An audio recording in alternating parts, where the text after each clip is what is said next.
Hey, everybody. Welcome back to another episode of the Traveling Therapist Podcast. Really excited to have our guest today. I feel like I've known her forever. I don't know why. Just on Facebook, social media, I feel like I've just known you forever. Carly Kerr is here with us. Carly, I'm so excited to have you here. One, because I've just known you over the years. I've kind of watched you evolve really with your own private practice and how you've kind of built your practice and all that stuff. So it's been cool to watch that. And now to have you evolving into a traveling therapist. I'm really excited about that, to have you tell your story and let everybody know about this journey that you're on. So I always start out and just say, how did you go from being a traditional therapist to a traveling therapist? Well, thank you for having me. You are like my business mentor. I have followed you and we've connected. You've helped me through a lot of things, which I'll include in my how did I get here. Oh, And I'm just so grateful to actually get to spend more time not on billing related questions. And you've really inspired me. And I've really gotten a lot of good information from your podcast and, your websites and all the things that you do. So I'm very, very excited to come and thank share you. today.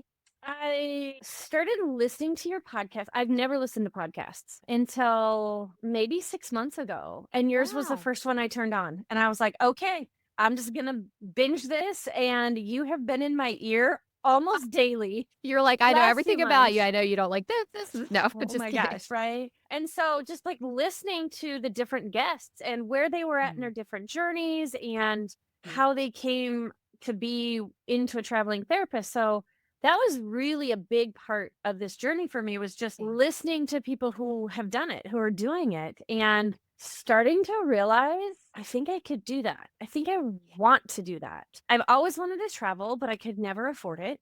I still don't really think I can afford it. So I had to start thinking about how do I incorporate it? And this is the first time I've ever told my story. This is the first time I've ever even written it down. Oh my And gosh, so, exciting. so exciting and so much vulnerability. So Yes. here we Oh, go. gonna help So people though. I hope so, because a lot of your guests, even people who are like in the beginning stages of their journey, were really, really helpful for me. Just like, oh, I never thought of that, or oh, maybe I can do that.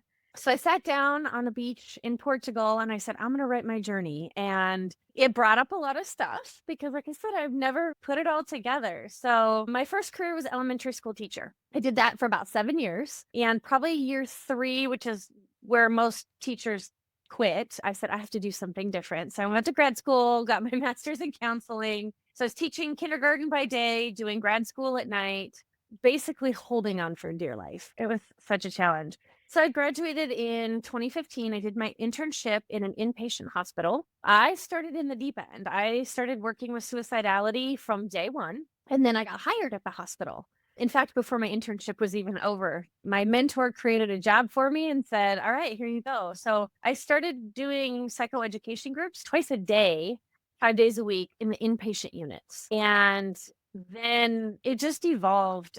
I get really bored really fast. Probably about once a year, I'd go to my boss and I'd say, I'm done. I need a different job. What else can I do? So I worked on the medical floors doing assessments.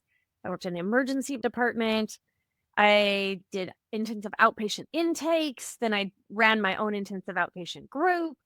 And meanwhile, I was starting to kind of develop my likes. I'm not going to say specialty at that point, but it was just my likes. So then my boss just basically said, whatever you want to do, you can do it. It was amazing. So I said, I want to start a support group for trans folks. And he was like, Wow. okay. So I did that for a while. Oh And my then gosh. I ran out of jobs to do. And I was Oh, like, no. what's happening? So when I was an intern, he took me to an American Association of Suicidology conference. And he's probably 35 years older than me. So he was like, I need somebody to run my PowerPoint. I said, I'm game. So we flew to Atlanta. We went to this conference on suicidology and he did a presentation. I helped him do the presentation. And then I went to a workshop by the Trevor Project. Oh, wow. And I Yes. was like, I just didn't even have words. And so that sparked my desire to start working with the LGBTQ community. It was just all the dots connected. And I know you're a little woo woo. I'm a little woo woo too. Yeah. So I'm paying attention to like just all the signs, right? There are Yeah, no it's all coincidences. aligning. It is. I started getting more training, more education. I started getting into the communities, meeting people, figuring out like what does the community need? And it turns out there's a high need for support. Particularly, I was in the Northwest Valley of the Phoenix Oh, area, yeah. and there was nobody. And this is Wow. 2016, 17, so pre-pandemic. There's nobody.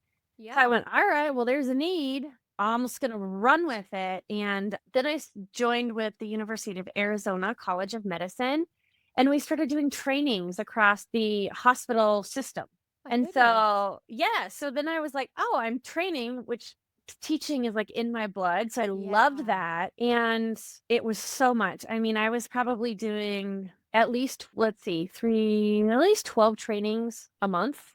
So at Wow, least that's 3 a week, amazing. Yeah. traveling to different hospitals, and it was all on like LGBTQ, but primarily trans healthcare. So, what can we do as a hospital system to be more inclusive, to not say the stupid things that happen and just, Mhm. be better? Mhm. And I loved it. I absolutely loved it. However, I was managing up, which I later learned is kind of one of my kryptonites. I like to sit on the bottom and say, hey, everybody up there, like, do it this way. But the corporate leaders weren't attending the trainings. And so it was like I was doing all this work, putting all this energy and just all of my passion, and nothing was changing. And it Wow. was just so disheartening. So in 2018, I was like, I'm going to start a private practice. Never was on my radar. When I went to school to be a counselor or therapist, I never thought about private practice. So I started my private practice and I continued to work at the hospital, and I did that for a few years. And then 2019 came and I said, I'm done. I've done all the things in the hospital. I need something else. And I got what I thought was my dream job at Arizona State University. And so that was really exciting for me. I got to travel to all of the campuses. They have 4 campuses in the Valley. So I got to travel. So I wasn't in one seat all day for 40 Yes. hours a week, which I desperately needed. I needed to drive and travel. And in January of Oh, 2020, I started my gosh. EMDR training. So I'm riding the shuttle to the different campuses. I'm reading my Shapiro book. I'm like, this is just great. I love this. And then the pandemic hit. Everything changed, right? And so as I'm listening to your early episodes, that was like a pivotal moment for so many people. And for me, it was as well. And in many ways, some not so glamorous. And so I got thrown back into crisis work because I had that Wow. background. And now I'm doing virtual crisis work. And I was totally unaware of how not okay I was, and how like not with it I was. My hyper functioning and, just like go was taking over, and I wasn't loving it. I just was like, this is not what I signed up for. This is not what I want to do. I don't want to do crisis work. We had a few events that were less than optimal, just in terms of how they were handled. So, for example, I had one where there was this person in crisis trying to get out of a domestic violence situation. Mm. She calls for help. I'm like, oh my gosh, we're walking her through it. And I said, well, let's call the police. Let's get you some support to get you out of there. And they took her to jail. Oh, no. Yes, right. And just being Mm. on the other end of the camera, and I just was so helpless and so baffled. Like, how did that go so wrong? Mm. And so I was struggling. I started a group practice because, Okay, why not? right. So I did Amber Lida's step-by-step program. Mhm. That's kind of where I started. And then I'm like, I'm going to start a group practice because I love teaching. I love supervision.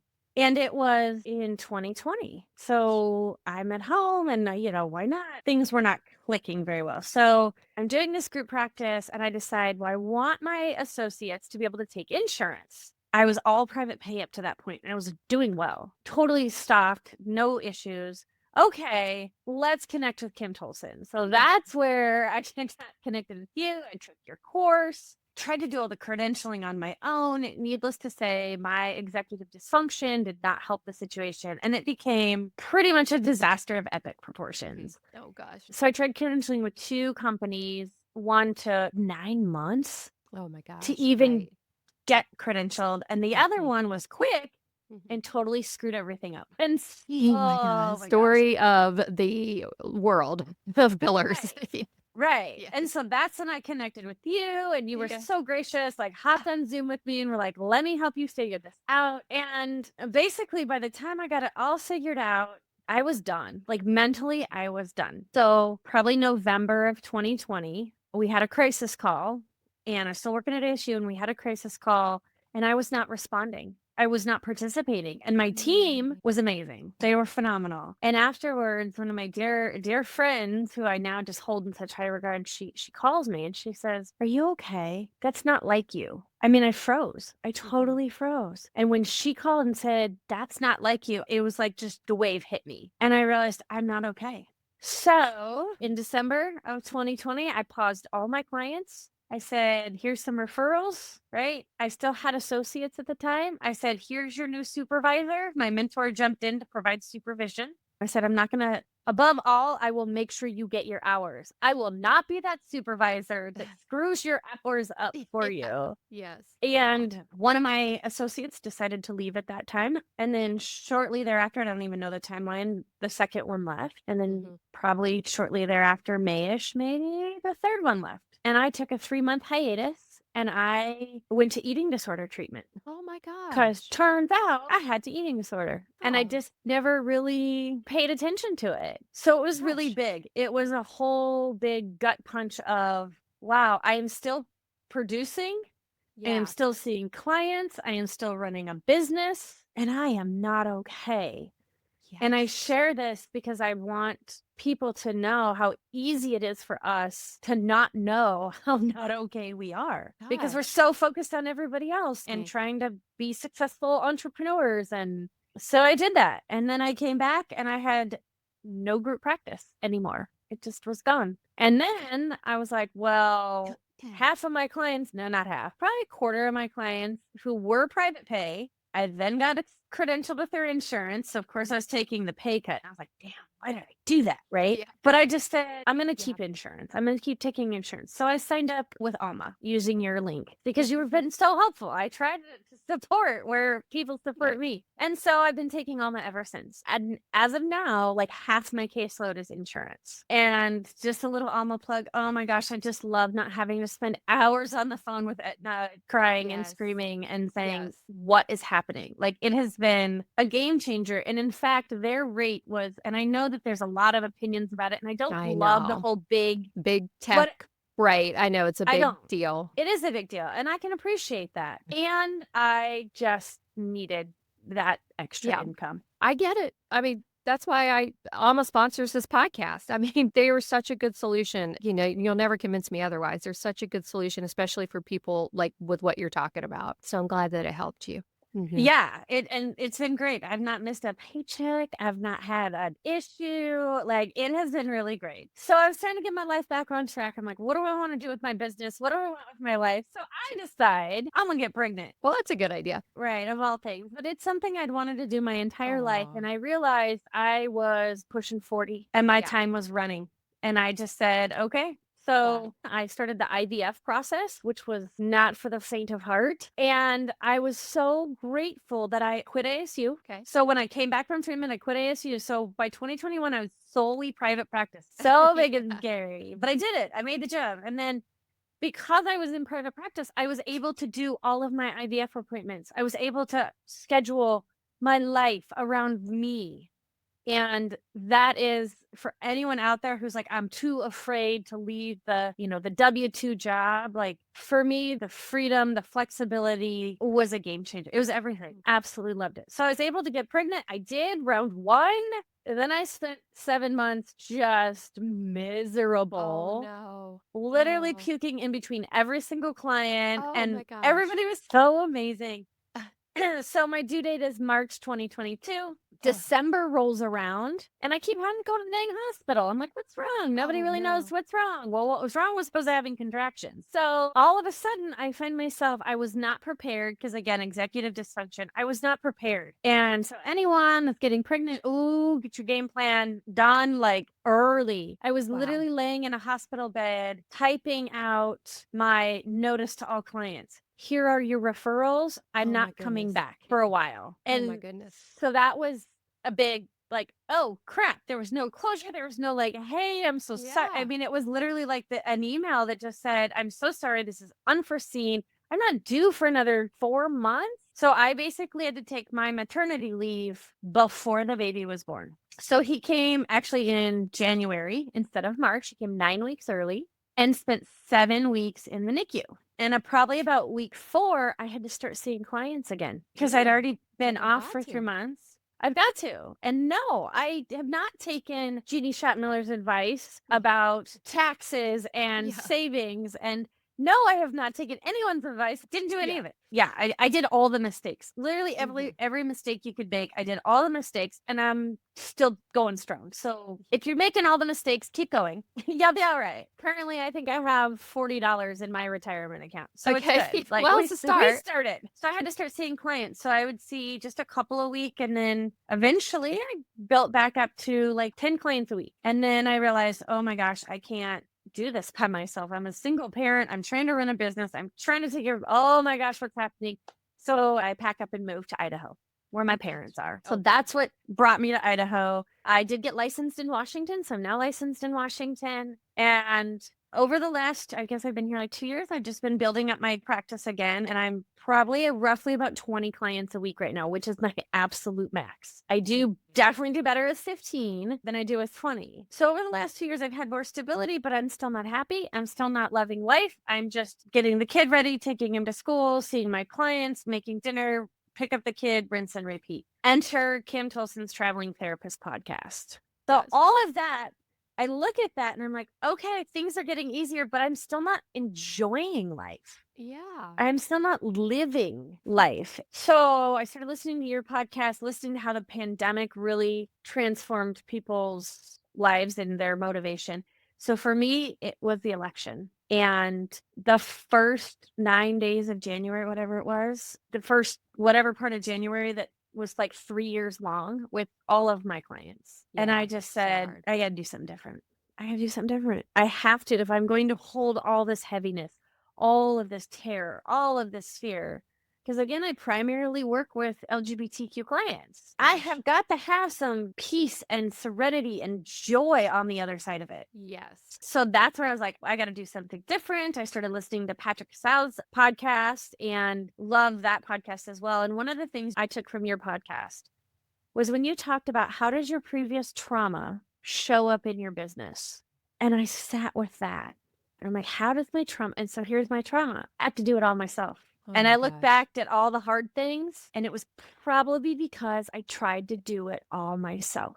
So I was like, all right, guess what? In 2025, for the first year ever, I hired an accountant. Actually, that's not true. I did it once and it was terrible, but I tried it again. So I hired an accountant, and that was my first, like, I'm getting help. I'm hiring an accountant. Okay, I'm doing that. And I mean, I'm part of Megan's Elevate membership. I am part of Jeannie's membership. You know, I've done all those intermittently, but I could never do anything with it. So I'm like, okay, I've got to do something. I've got to do something. And meanwhile, my brain's on fire. My body's on fire. I get diagnosed with ADHD. And I was like, this makes so much sense. Yes. Now I know why I have a CEU cart with, 15 different CEUs that I haven't even touched. Why I've, paid memberships for all these professionals that are so amazing and have so much good advice that I've never used, that I've never been able to implement. And so, I mean, the pieces are finally like coming together. And then I hear Patrick saying, doubt yourself and do it anyway. And I'm like, you know what? I'm doing it. I'm doing it. So March, I take my first international trip and I go to Canada. I said, okay, I'm going to check out Canada. It's close. Like if things get real bad, I can just go to Canada. It was beautiful. It was lovely. I'll go back in the summer. I didn't want to live there. Yeah, it's cold. It was so cold. Oh my God. So the end of April, I flew to Portugal. And actually, like right after I booked my tickets, this was, again, a woo-woo universe, Megan Smith-Gunno posted her retreat in Portugal for May 2026. And I said, you know what? I'm going to live there. So I don't have to pay airfare. I'm going to move there and I'm going to live there. So I signed up for the retreat. Oh, I love it. And it's the first retreat I've ever done. And I'm just like, oh my gosh, I'm going to do it. It's going to be amazing. And so, this last probably 4 months, 6 months has been about my own spiritual work. I've been doing a lot of that and like recognizing how my intuition is really helpful and also draining. So I've been doing a lot of that, listening to the podcasts. I flew to Portugal for a week. I did this trip and it was probably day 2 that I realized I don't need to scout. I can take a vacation because I'm coming back. So I was able to decompress for the first time in 5, 6 years. It was transformative. So anybody who's thinking, I can't do it, I don't have the time, I don't have the money, I did it. Mhm. I don't have the money. It's all on a credit card right now, and I'm just not even worrying about it because I needed the space. I needed the quiet. I needed to really evaluate, what am I doing? And why do I hear all these people are loving their therapist journey and I'm not? I'm just Yeah. doing it and I'm good at it, but like Mhm. I'm exhausted. So I was able to find some really amazing places. I love the food. I don't have celiac, but I do have a lot of food allergies. I have, rashes and like upset stomach and Oh. all the things. And Mhm. I'll tell you what, Kim, I went to Portugal and I ate pizza and pasta and bread and I ate whatever I wanted, whenever I wanted. Amazing. No sickness, no rashes, It's no amazing. itchy. And I said, that's it. This is where Yeah. I need to be for my physical health, for my mental health. This is where I want to raise my kid. Like, I want him to have culture and the world and just see more in a place that I can afford to travel. And then also in doing so, I got licensed in North Carolina. And that I'm using that. I only have one client there at the moment, but if I need to expand that, I can because of the time zones. And I know that's a Yes. question everybody wants to know about Smart. Smart. time zones. And so I've got all of my clients in Arizona, but now I have one in North Carolina, but I can always build that so that I can see the North Carolina ones earlier for them, and then I'll see my Arizona clients later. But for me, I'll be working in the afternoon from 2 or 3-ish, depending on which time zone, until 7 maybe. I Mhm. try not to work more than 4 hours a day because I can't do it. As a single mom of a toddler, he's 3, almost 3.5. If I see more than 4 clients a day, by the time I pick him up, I'm just done and I don't have anything to give to him. And so that's, again, the freedom of living somewhere else, owning my own practice, making my own schedule, really evaluating what's most important to me. And it's not seeing 25, 35 clients a week. Yeah. No, I get that. So the plan is that I'm going to go back in the fall, like October, November ish, and stay for 2 to 3 months. You can stay for up to 90 days without a Mhm. visa. And you have to have a residence, an address to apply for the visa. So I want to go over, I'm going to get an Airbnb or something for a couple weeks and see if I can find that place to be. And then once I have the address, then I can start the application process, which is taking about 6 months. So if I find a place immediately, I apply in October. The soonest I could move would be next April,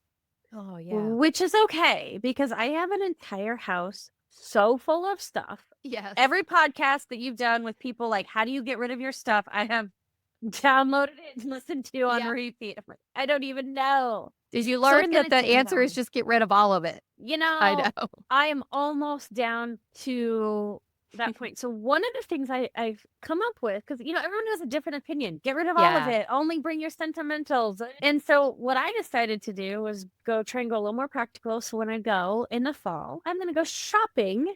And I'm going to get myself a spreadsheet and write down what would it cost to furnish a place there. So smart. And that can help me evaluate, do I want to take anything? Or is the cost to ship it worth packing and shipping? And then I just have my stuff, right? And I'm thinking about comfort stuff mostly for my kid.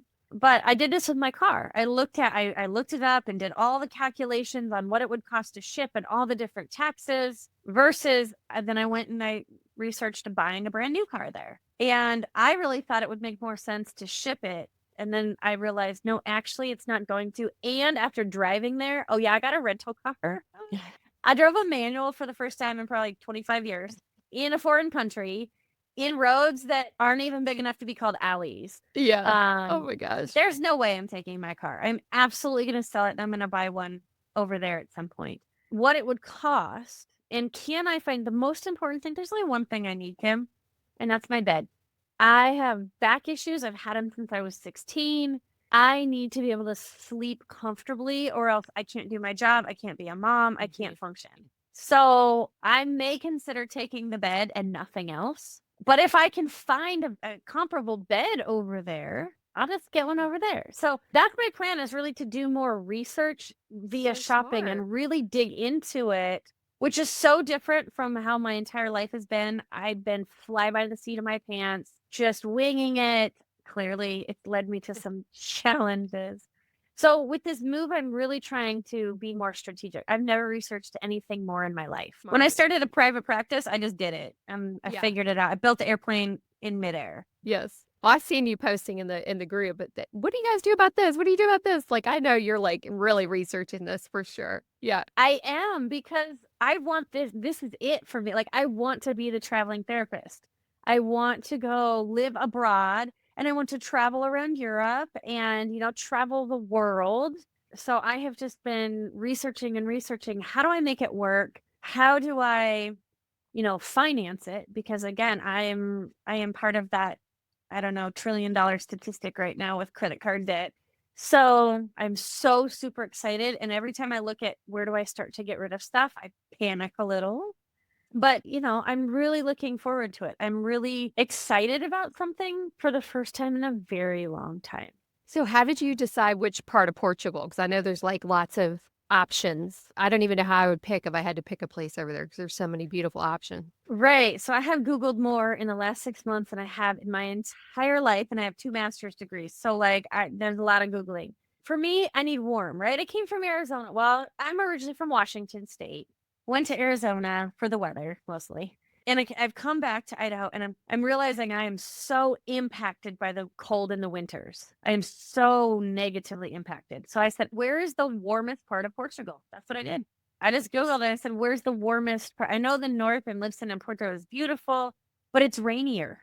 It's grayer. And that reminded me of Seattle. And I was like, nope, I already know I can't live there. So I went and stayed in Portimao, which is really central in the Algarve region, and then did different cities. I did like maybe 4 different cities. And then when I go back, I'm going to go west, because there's a couple cities I didn't get to going west. It was all phenomenal. I even drove to Spain one day, because I drove over to Tavira, which is only like, I don't know, 30, 40 kilometers from Spain. I said, I'm going to drive to Spain because I'm right here. Yeah, why not? So I went and found a beautiful beach in Spain. Oh my gosh, Oh it was my gorgeous. gosh. And then I just checked out like different beaches, and I found my beach. I stood there and I took it in and I cried. And I said, I'm Oh, home. I think I saw you post a picture of I'm that too. home. Yeah, it was, and that's what I was looking for. Because I hear everyone, you ask everyone, how did you decide what country? And how did you know that was the right country? And it was that feeling of I'm home. And I didn't get it in Canada, but I got it in Portugal. And I just went, I'm doing it. That is amazing. So, southern, warm part Portugal, but not exactly sure. You're going to go back and explore a little bit more to find the exact location, and then get an apartment. Because we were talking before we hit record. Maggie Dickens, we've got episodes with her moving to Portugal too, and she didn't do that, and she shipped stuff, and she like kind of learned from that mistake that she just like picked an address and sight unseen rented a place. So I think that's so smart the way you're doing it. Like, let me just go like get a feel for this place before I put this on my visa application and have to live here for, I think it's a year, right? You have to stay in that residence. Yeah. So one of the things I did, I was in Portugal, it was Monday, the day before the infamous blackout. Oh, yes, I heard about that. Yes. I was there. That was great. So I was there Monday, and I thought, you know what? I'm just randomly going to go into my Facebook group, my expatsy Facebook group, and say, does anyone have a real estate contact? Like, I don't know. I'm just going to, maybe somebody can meet with me. Maybe somebody can talk with me because I'm here. And I got one name. And so I reached out to her, and we set up a time to talk on Tuesday. And then the power went out, so we could not talk. But I knew, it's almost like they knew, no, it wasn't going to be a big deal. Like, she wasn't going to think I bailed on her. I didn't think she bailed on, there were no thought distortions. I was like, she's going to know it's the power, and we're going to reconnect, and it's going to be fine. And that's really what I want, that easy, flexible, like no stress lifestyle. So we connected Wednesday, the day I flew out, the day I left, and we scheduled a time. So right when I came home, we set up a call. And we did a 45-minute call. She's a relocation specialist and like a real estate broker. And so I got to talk to her, and I said, well, here's what I'm thinking. Help. Again, thank you, Kim Tilson. Ask for help. Don't try and do it on your own. Oh my gosh. So one of the things she said was she said, I would get an Airbnb for like 2 weeks.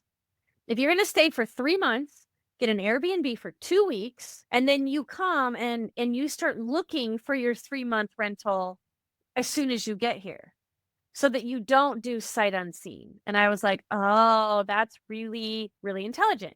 And then she said, or you can come to your 2-week Airbnb and just look for your long-term rental. The way it works is you have to pay rent on a place you don't live in because of the visa process. It's just going to work out that way. So I was like, okay, so if I find something I really love, I can go ahead and do long-term. Or I can just do like the 3 months and call it good, and then do it again after the visa, right? Get even a month-long Airbnb. Is that how it works? Like, I don't know where I heard that. It seemed like there was something like you had to like sign a year-long lease, but is that Oh, it yeah. or is it not it? That's Okay. where I was going. You have to sign a lease, but in Portugal, you can break the lease. You give what is called like a window, a notice window. So basically, you just give, I don't know, like a 90-day notice. And you basically say, I'm out in 90 days. And I said, wait, really? It's like, it's that easy? And she said, yeah. And I said, oh my goodness, trying to break a lease in America. I mean, you're paying, if you don't time it right, you're paying more to break the lease than you would to just pay the rest of the lease, move out early, and call it a day. I was like, oh, so if I find a place, I can sign like my 1-year lease for my visa application and I can get there. And, there is kind of a time frame, I think. But if you get there and you're like, yeah, I don't really want to live here, you just give that window of notice and then you could move out. Oh, nice. Okay. Well, that makes it a little easier, not as stressful, maybe. Yeah, absolutely. Absolutely. So, yeah, I highly recommend reaching out. These Facebook groups are amazing. You get people who've done this and who have contacts and people who know people who know people. And then just even to be able to ask simple questions like, what is the best strategy for finding a place to live? And I cannot visualize, to save my life. I can't even do a virtual tour. It doesn't register in my brain. I have to physically walk through it. So I know a lot of people will do virtual tours and pick a place that way. I still can't see it. Like, geometry is not my brain's specialty at all. So that way, if I go, I just get a temporary place, then I can actually visibly go walk through places, find a place.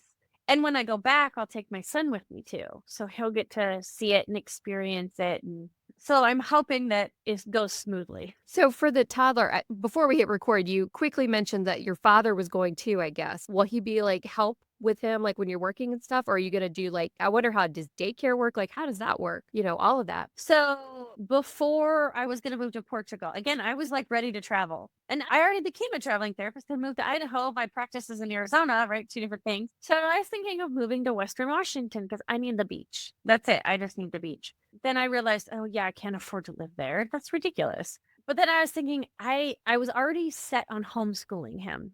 I was not going to put him in a public school in Northern Idaho. Like, Okay. no. They just introduced a bill. Again, I'm following law and politics more than I ever have in my life. And they introduced a bill to eliminate class cap sizes. So, Oh. like, you can just have as many kids as there are. Having been a kindergarten teacher with 29 kids, no. Yeah. Putting 42 kids in it, oh no. So I'd already decided to homeschool him. So then I learned that in Portugal, you can homeschool if you have teaching credentials. I'm a teacher. My dad's a teacher, actually. He went back and got a master's in music education, but nonetheless. So I was like, all right, then we'll just do that. And then I kept thinking about it and I kept thinking about it. And so what I've decided is I'm actually going to put him into an international school for the first year at least. So we can have social support, transitional support, other kids learning the language, and then maybe ultimately end up switching him to a Portuguese school. I don't know. That's a lot of research for down the road. And so I kind of looked into that. And then when I realized that when I looked in Sevilla, they had an international school, I didn't look at the quality of it. I just looked at the cost. And it cost a third of what I am paying for daycare. So everyone talks about how expensive international schools are. Right. Compared to free public education. Yeah. But Right. compared to what I'm currently paying for daycare, I think it was like for his age, like a 4-year-old, it was about like $4,800 for the year. My current daycare is about 12 grand for the year. And so I'm like, oh, well, it's cheaper. But also my dad, bless his heart, like has all the love and all the give that he can, but he doesn't have all the energy. So Yes. I'm like, Yeah. I want him to be there. And, he's so helpful. Anytime I've needed someone to watch my kid, I just say, be here. Here's when I need you. And he's like, Mm-hmm. okay, I'm there. Mm-hmm. But he's also really struggling financially. Oh. And he was forced into retirement via cancer. And he's just, Mm. I mean, he's not doing anything either. And I said, Dad, let's go travel the world. And he said, Yes. okay.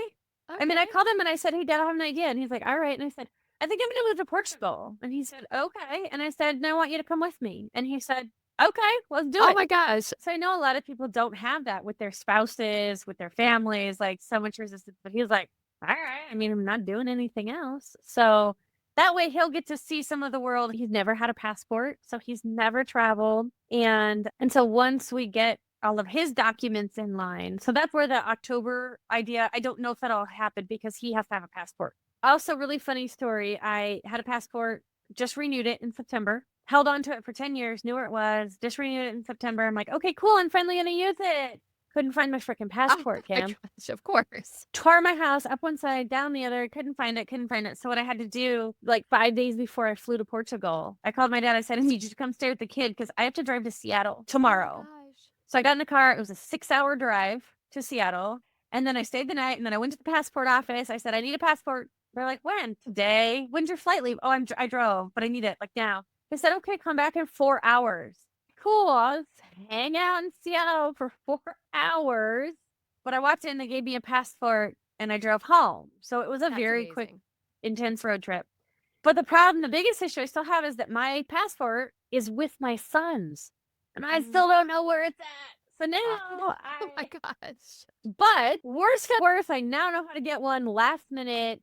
So if any Yeah. of you are trying to do your scouting trips or any international travel, you can get one in person. It's just not cheap. Easy. It was pretty Okay. easy. It just was not cheap. Oh, really? How much are we talking? I'm sure people are like, how much is it? Yeah. So the actual passport itself to walkout day in hand was $225. Ooh, yeah. Plus the cost to get to Seattle, so gas and food. I fortunately didn't have to pay for room and board because my cousin lives there. So it was probably, I'm going to say at least $350. So again, I don't have the money for this. Like, what am I doing? But I just knew I had to go on this trip. I knew that I had to go see it. And if Portugal wasn't it, cool. I'm going to start planning Costa Rica and Greece and maybe even Uruguay because I've seen a lot of people having a lot of success in Uruguay. Not a country I've ever thought about, ever. So those are kind of my other, like, okay, if this doesn't pan out, if this isn't home, then those are some backups. But no, I'll just get to travel there just for fun. How exciting. Yeah. I It's cannot so wait amazing. to hear when you just finally get there. You have to come back. I will. And I want to share one more thing that you keep talking about all your income streams, and which has always overwhelmed me because I'm like treading water to just do my one little me private practice. And I'm like, but so brilliant, right? And to change the workload and to, spend some time doing like group coaching versus individual therapy. So I actually have started, I'm working on a coaching program and I'm building it and creating it. I'm so amazed that I'm doing it and I'm learning. Oh my gosh, I'm learning AI. I'm so old right now. I'm learning how to use AI and I'm mind blown. I mean, it popped out everything that I was trying to come up with, but I couldn't find the words. I couldn't like really articulate my ideal client. So that's in the works. And I keep thinking about that. Like I want to do something else for extra income so I can decrease the one-to-one load. And I've heard that from so many of y'all that like that is the way to go. I'm getting ready to hire a virtual assistant. Like it's going to happen. Again, I'm not doing it all on my own anymore. I am going to hire help. I'm trying to actually now emulate what y'all are doing, get the help I need. And so ultimately it's going to be a coaching program and I want to eventually do retreats and do international retreats. I'm really excited to go to Megan's retreat just to kind of like feel what a retreat is like. I want to do some of Patrick's, but again, tapped out for money this year. It's not going to happen. So it's a program for basically people pleasing late in life lesbians. Wow. So I've decided this is my favorite group to work with. So one, the I love late in it. life lesbian, like, oh my gosh, how do I leave my marriage? How do I even figure out if this is who I am? How do I Gosh. come out? how to start dating after 40. Okay, let's just talk about dating after 40 in general. Seriously, I couldn't Like, even imagine. It's it's got to be awful. rough. It's rough. And it's why I'm still single. But also, part of this, I really love working with boundaries and the people pleasing, because so many of my favorite clients have lived their lives for somebody else, which I never have. That's not ever been my jam. I've been like hyper independent, leave me alone my whole life. But I think I connect so well with them because I feel like I'm kind of that. Here's another place you can get to. Like, you don't have to, you can be independent. You can do it Yes. all. You can set boundaries. You can say no.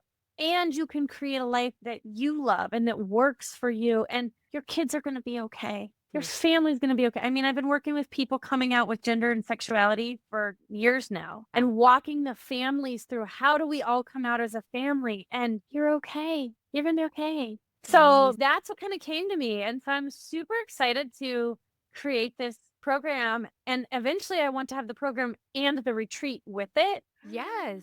Oh my gosh. So like, let's go to this amazing place, have all the good food, have all the relaxing, have all the self-care, and figure out who the hell we are so that we can stop living our life for somebody else. So that's kind of where I'm headed. So that's so what I'm exciting. looking forward to. So hopefully I would love to come back when I get that put together. Yes. I keep hearing your voice in my head, like the business besties, which I don't quite have yet. So I feel like that part is still missing. So I'm kind of working on that. So I just want you to know, like, I listen to all your sound wisdom, and Oh my gosh. Thank I you. hear you in the back of my head. I hear Patrick. I am so excited to get to know Megan and, do her retreat with her. And Jeannie has helped me tremendously when I was going through some accounting stuff. Oh yeah. Also, I started tracking income for the first time since I opened my practice. Nice. Jenny would be proud. We're talking about Jenny Schottmiller, if nobody knows. She's a therapist and a CPA, and she is the owner of simpleprofit.com. She's amazing. Yeah. And I heard her on Patrick's podcast saying, start tracking your income. And I was like, okay, so 7 years later, maybe I should start tracking my income. So I just am so grateful to all of you and the network that you have built and all your business besties, because I never wanted to be in private practice because I couldn't see it. I couldn't see what it could be. And now I can see, back emotional. Now I can see what it could be. Yeah. Oh my gosh. I'm so excited. I love it. I'm so excited for you. It feels good You to made be me cry. like moving from surviving to thriving. Like, that's really where I feel like I'm finally like, I'm going to own this business and I'm going to do it in a way that's true to my values. I've always said I'm not your typical therapist. I'm not. I am direct and I'm color outside the lines. And every time I check in with my clients, they're like, don't change. We love that about just drop the F-bombs, like say what you're going to say. But again, hearing all of you talk about your growth has really inspired me, which is why I wanted to come on today. Thank you so much. Yeah. It's so inspirational. Yeah, for anyone that's where I was 6 months ago going, I'm not happy and I don't know what to do. Like, I just encourage you to listen to the people who've done it before us, the people who are living their dreams, and reach out, because I've not ever had one person say, I'm too busy to help you. Yeah. And I'm so eternally grateful for that.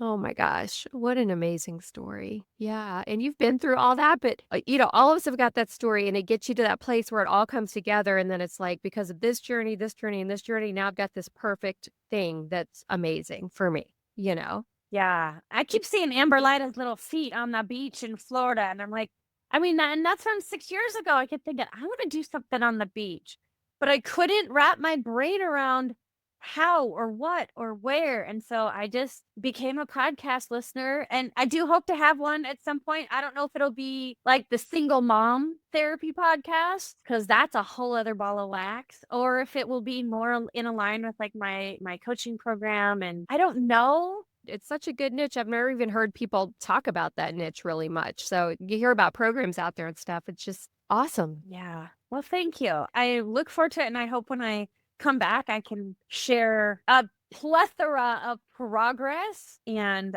just again, providing some hope and inspiration for those that are contemplating but aren't quite sure. Yes. Oh my gosh. Thank you so much for coming today. I really appreciate it.